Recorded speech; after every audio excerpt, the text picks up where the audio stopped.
University of Toronto, the University College building, located at 15 King College Circle, is said to be haunted.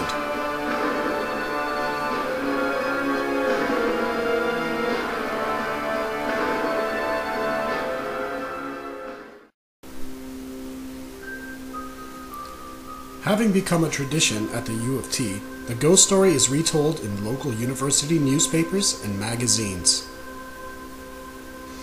According to the legend, a Russian Pole stonemason named Ivan Reznikoff and a Greek stonemason named Paul Diabolos fell in love with the same woman. Her name was Sue. Both Reznikoff and Diabolos worked alongside each other, carving many of the features to be seen on the University College building today. Reznikoff made plans to be married to Sue as soon as the work on University College had been completed. Together they saved their money.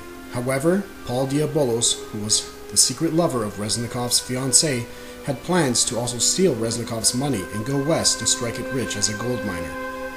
Upon learning of Diabolos' plans, Reznikoff grew into a fit of rage and confronted Diabolos with an axe. He did this at the arcaded porch by the roundhouse, otherwise known as Croft's house. There in the corridor, the two of them fought. Reznikoff swung his axe at Diabolos but missed. The axe left its mark on the oak door and still exists there today. Diabolos took flight into the University College building and headed towards the tower. Unsure of where to go, Diabolos fled up to the third floor of the tower, with Reznikoff close behind. According to the legend, with the devil's help, Diabolos waited for Reznikoff, who was exhausted, giving chase with his axe. There in the tower, on the third floor level, Diabolos leapt onto Reznikoff with a knife, stabbing him several times until he lay dead.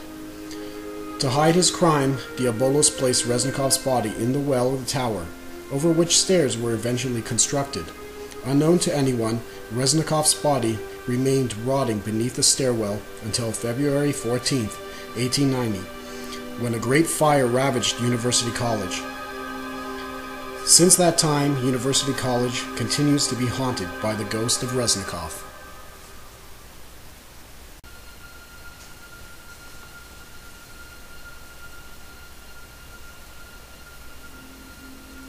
The earliest written record of the ghost of Reznikoff can be found in Professor James Loudon's book, Studies of Student Life, Volume 5, published by University of Toronto Press, 1928. Professor J. Loudon had a long academic history at the University of Toronto and served as president of the U of T from 1892 to 1906.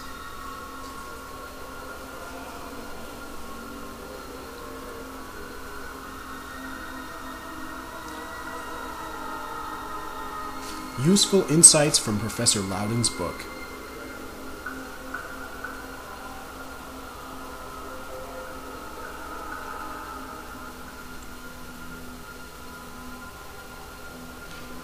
The story mentions alcohol, specifically whiskey.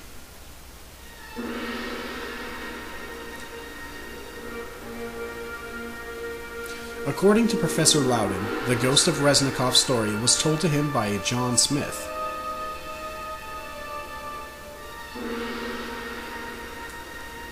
John Smith's encounter with the ghost of Reznikoff begins with the consumption of whiskey, or a brand known as Loch Katrine.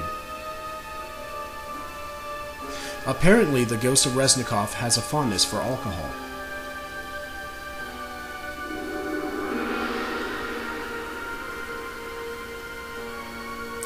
There is a problem with this aspect of Professor Loudon's account of John Smith's story.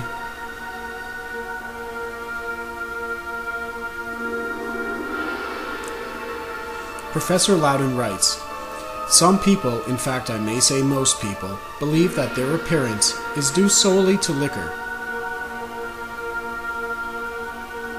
But I have discovered gradually, and with infinite pains, that beer is not conducive, even in the slightest degree, in aiding one to see a ghost. Wine is not much better. Perhaps one may get a little ocular aid from a glass or two of Scotch or rye. My first instinct was that Professor Loudon was playing with the idea of spirits.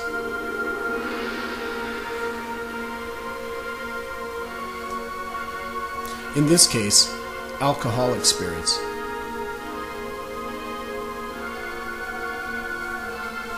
If so, the entire ghost story is nothing more than a story about the kind of spirits people drink.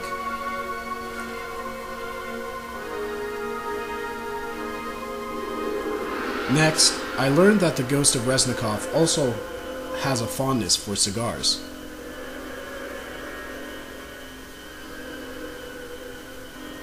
Both John Smith and the ghost of Reznikoff consumed alcohol while smoking cigars during the encounter.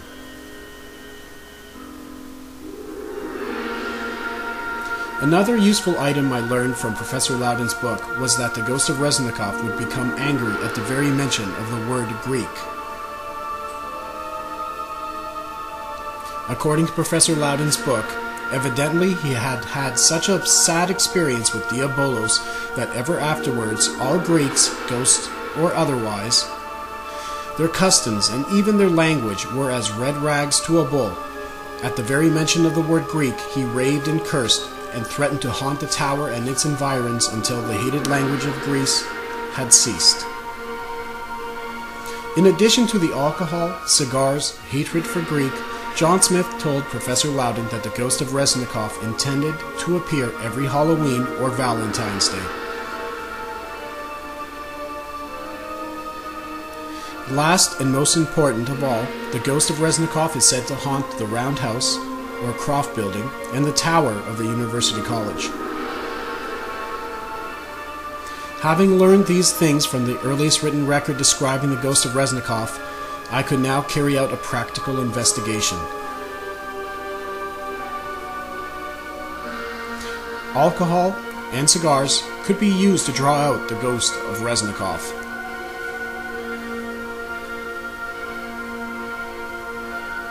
Spoken and written Greek could also be used to draw out the ghost of Reznikoff, but I would have to be careful.